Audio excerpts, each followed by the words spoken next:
अस्सलाम वालेकुम। मैं आपका एडवोकेट तैमूर हुसैन बहरानी। आज जो हमारे लेक्चर का टॉपिक है वो है jurisdiction of civil court. Civil court की जुरिस्डिक्शन किसी भी केस को, सूट को सुनने के लिए, उसमें टोटल 2 सेक्शंस हैं जो बेसिकली यहाँ पे एंटरटेन होते हैं। Section number 9 and section number 15। Section number 9 जो है वो कहता है courts to try all civil suits unless is barred. और 15 जो है उसकी डेफिनेशन है courts in which suits to be instituted. वो कौन सी कोर्ट्स हैं जहां सिविल नेचर के केसेस दाखिल कराए जा सकते हैं, मुकदमे दर्ज कराए जा सकते हैं। अब इसमें जो बार्ड लफ्ज़ की इस्तेमाल किया गया है कि civil court to try all civil suits unless they are barred. Barred यानी टू प्रिवेंट, कानूनी तौर पे किसी चीज़ का रोकना। सिविल कोर्ट कानूनी तौर पे रोकती है ऐसे फजूल या जो मुख्तलिफ कंडीशंस लॉ में दी गई हैं वो फजूल केस दाखिल मुकदमे दर्ज ना हो कोर्ट में, इन चीज़ों से रोकने के लिए। और कानूनी कुछ पेचीदगियाँ हैं, टेक्निकल इश्यूज़ जो होते हैं, उनको सारी चीज़ों को जहन में रख के ये बार लफ्ज़ का इस्तेमाल किया गया है, कंडीशन दी गई है। अब इसमें हमारे पास civil court is a court of ultimate jurisdiction where any nature of civil suit can be instituted। अब बार्ड में इसमें डेफिनेशन 1993 CLC 2026 केस लॉ की डेफिनेशन में वर्ड यूज किया गया अनटिल एक्सप्रेसली और इम्प्लाइडली बार्ड। अब एक्सप्रेसली और इम्प्लाइडली बार्ड को हम डिस्कस करते हैं। उससे पहले किसी भी अदालत के पास जुरिस्डिक्शन होगी तो ही वो मुकदमा सुन सकेगी और उसके खिलाफ या हक में जो भी फैसला होगा वो दे सकेगी। बेसिक रूल सेक्शन 9 का यूबिजिस इबी रेमेडियम, मतलब where there is a right there is a remedy, where there is a wrong there is a remedy. अब जुरिस्डिक्शन की मीनिंग जो है वो CPC बयान नहीं करता, उसके लिए हमें केस लॉ, जुरिस डिक्शनरी, इन चीज़ों से मदद लेनी होती है। इसी तरह PLD 1996 सुप्रीम कोर्ट 246, इसमें इसकी स्कोप डेफिनेशन दी गई, scope of power of authority की बात की गई। Legal authority of the court to adjudicate upon any matter, यानी कोर्ट की लीगल अथॉरिटी को बयान किया गया इसको डिफाइन करने के लिए वो उसके सुन सके। अब मुख्तलिफ जुरिस्डिक्शंस हैं इसमें, pecuniary jurisdiction, territorial jurisdiction, general jurisdiction और want of jurisdiction, excess of jurisdiction, wrong exercise of jurisdiction. Want of jurisdiction की तब बात होती है जब जुरिस्डिक्शन हो ही ना। फॉर एग्जांपल एक मजिस्ट्रेट के पास कोई सिविल का नेचर का केस आता है ट्राई होने के लिए, तो वो किसी भी तरीके से उसकी जुरिस्डिक्शन नहीं बनती है, लेकिन वो सूट जो है, ट्रायल जो है, वो सुनकर उसका फैसला दे देता है, तो वो वांट ऑफ जुरिस्डिक्शन का नेचर में आता है। इसमें एक और सवाल आता है कि क्या पार्टीज जुरिस्डिक्शन दे सकती हैं कोर्ट को। फॉर एग्जांपल मैं हैदराबाद में रहता हूँ, जो अगली पार्टी है उनका मसला जो है वो मीरपुर खास में हुआ है। अब हम दोनों पार्टीज कराची की किसी कोर्ट में जाके कहें कि हम दोनों यहाँ पे अवेलेबल हैं, यहाँ पे मुकदमा दाखिल करना चाहते हैं, तो ये लॉ में पॉसिबल नहीं है, लॉ में इसकी गुंजाइश नहीं है। इसके लिए PLD 2010 कराची 170 केस लॉ है जिसने ये डिफाइन किया, neither a party can give or snatch jurisdiction of the court.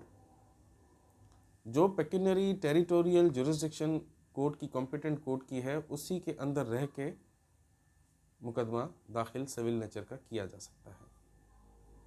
Section 15 जो हमें कहता है कि courts wear suit can be instituted, वो ये डायरेक्शन देता है कि लोवेस्ट फॉरम पे सूट दाखिल किया जाए। अब इसका मतलब ये नहीं है कि कोई सिविल नेचर का केस है, उसकी पेक्यूनरी और टेरिटोरियल जुरिस्डिक्शन मजिस्ट्रेट साहब के पास, सीनियर सिविल जज के पास बनती है, तो वो डिस्ट्रिक्ट जज या हाई कोर्ट नहीं सुन सकती। इसकी गुंजाइश है, वो भी सुन सकते हैं, लेकिन इसका मकसद ये है कि ओवर क्राउडेड ना किया जाए कोर्ट्स को। केस लॉ की साइटेशन है 1990 MLD 773, जिसमें यह हेल्ड किया गया कि सुपीरियर कोर्ट्स को ओवर क्राउडेड करने से बचाने के लिए लोवेस्ट फॉरम पे केसेस दाखिल किए जाए। ऑब्जेक्शन, कोई भी मुकदमा सिविल नेचर का किसी कोर्ट में दाखिल होता है तो उसका अर्लीस्ट स्टेज पे ऑब्जेक्शन जुरिस्डिक्शन का उठाना, पॉइंट आउट करना लाजमी होता है। काइंड्स ऑफ जुरिस्डिक्शन क्या है? Pecuniary, territorial, subject matter, personal jurisdiction. अब ये चार चीज़ों को लेके कोर्ट फैसला करती है कि ये सूट ट्रायबल है या नहीं। पेक्यूनरी जुरिस्डिक्शन से मुराद वैल्यू, जो रिलीफ सब्जेक्ट डिस्प्यूटेड लैंड की बात की जा रही है उसकी वैल्यू कितनी है, उस हिसाब से पेक्यूनरी जुरिस्डिक्शन डिस्क्राइब की जाती है। टेरिटोरियल से मुराद इलाका, किस इलाके की कोर्ट में कौन से PS के अंदर वो इलाका आता है और वो फिर पुलिस स्टेशन उस कॉम्पिटेंट कोर्ट की जुरिस्डिक्शन में अगर मौजूद होगा तो वो कॉम्पिटेंट कोर्ट कहलाएगी। सब्जेक्ट मैटर क्या है और पर्सनल जुरिस्डिक्शन क्या है? अब इसमें ये भी होता है कि जज कहीं बायस तो नहीं है, कोई रिलेशन उस सब्जेक्ट मैटर से जज का कोई डायरेक्ट रिलेशन तो नहीं है। फॉर एग्जांपल, मैंने मुकदमा किया, दो पार्टीज ने मुकदमा किया किसी ज़री ज़मीन का और उसी के साथ जज साहब की भी ज़री ज़मीन है ज़ाती उनके नाम पे, तो वो सूट बार हो जाएगा, दाखिल नहीं, उस जज वो जज नहीं सुन सकेगा, वो ट्रांसफ़र करना पड़ेगा किसी और जज के पास। वो फिर डिस्ट्रिक्ट जज के इनहेरिट पावर्स हैं, ट्रांसफ़र एप्लीकेशन दाखिल की जाती है और फिर वो वहाँ से सूट चेंज हो जाता है। डिटर्मिनेशन, तय कैसे किया जाए जुरिस्डिक्शन का? टेरिटोरियल की हमने बात की कि पता कैसे चले कि ये टेरिटरी उस कोर्ट की है या नहीं। एड्रेस, जो हम प्लेंट ऑफ द सूट उसमें हम एड्रेस मेंशन करते हैं, उस एड्रेस से पता चलेगा कि टेरिटरी इस कोर्ट की बनती है या नहीं बनती। जो रिलीफ हम क्लेम कर रहे हैं उसे पेक्यूनरी जुरिस्डिक्शन का पता लगाया जाता है। अब बेसिक जो इस टॉपिक में था कि बार टू प्रिवेंट, कौन कौन से सूट दाखिल करने से लॉ हमें रोकता है। अब इसमें एक्सप्रेस बार हमने जैसे कहा, expressly barred and impliedly barred, दो रोकने के तरीके बताए गए।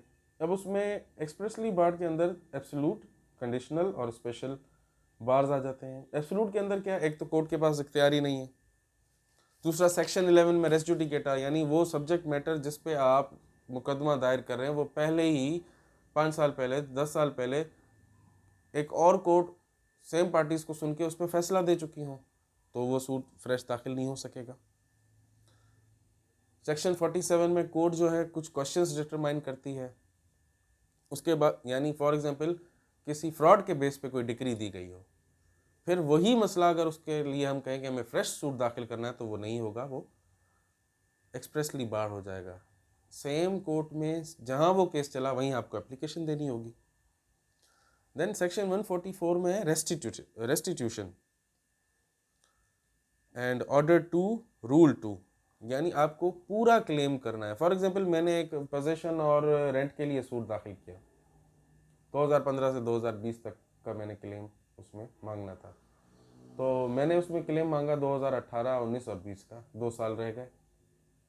फिर मैं कहूँ डिक्री आने, ऑर्डर का जजमेंट आने के बाद कि मैंने दोबारा से वो जो 2 साल रह गए थे उसका क्लेम करना है और मैं फ्रेश सूट दाखिल कर सकूं, वो भी नहीं हो सकता।